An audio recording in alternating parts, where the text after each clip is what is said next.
Now we have equals 0. So we're actually going to solve for y. We want to know what y will be. And when we're talking about solutions, we're actually talking about where does it cross the x-axis. That's actually the solution to a line in this case, or not a line, a parabola, because this is squared, so it's actually going to be in a shape like this.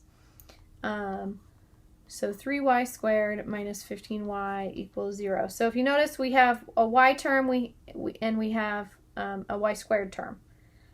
We don't have just a constant, so we're not going to be able to factor this like we have before, but we do have a greatest common factor. I can factor out 3 from both these, and I can factor out at least one y from both of these, meaning I can divide that away. So I can divide 3y away from each term. 3y squared divided by 3y squared, well, the 3's become 1, and y squared divided by y is just y. Remember, I subtract. I had 2, I subtract the 1 on the bottom, and this is just that idea when we were doing exponents. So it's 2 minus 1, which gives me 1. That's why I'm just left with y. Minus 15 divided by 3 is 5. Y divided by y is 1. So now that I've factored it down here, I don't have any more squares, which doesn't necessarily, you don't have to get rid of all the squares. Sometimes we do end up with one down here at the bottom.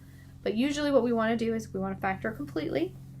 And then we set each piece equal to 0. So 3y equals 0, and y minus 5 equals 0. And we solve.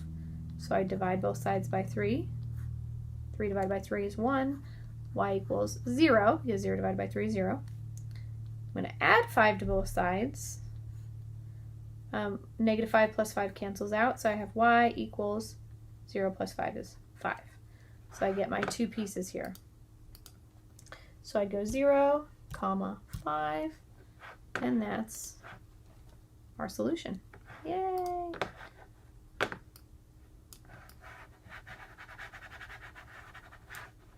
Okay, so now u squared minus 3u minus 4. So this is where we start to take into account what we've learned about factoring, because we want to factor this first before we start worrying about the equal 0 part.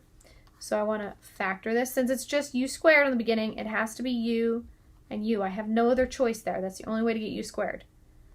It's a minus on the end, so I know it's going to be one positive, one negative. That's the only way to multiply to get a negative. Since it's negative 3, when I look at the factors of 4 here, there's only a couple, I'm going to be subtracting, and the bigger number should be negative so that I end up with a negative. So I know I'm going to be subtracting the smaller from the bigger number, and the only one that gets me 3 would be 1 minus 4. So it's going to be positive 1 and negative 4. So now I know this equals 0. That didn't change. So I have u plus 1 equals 0, and u minus 4 equals 0. So I'm going to subtract 1 from each side. 1 minus 1 cancels, so I have u equals negative 1. And I'm going to add 4 to both sides for this guy. Negative 4 plus 4 cancels, u equals positive 4. So this, if I was looking at a number line here, and like this, something like this, and this is not really very correct at all. This is probably more like that. So this would be negative 1, and this would be 4. So it's just kind of a visual of what would it look like. So we have negative 1, comma 4. Check. All right, let's keep moving here.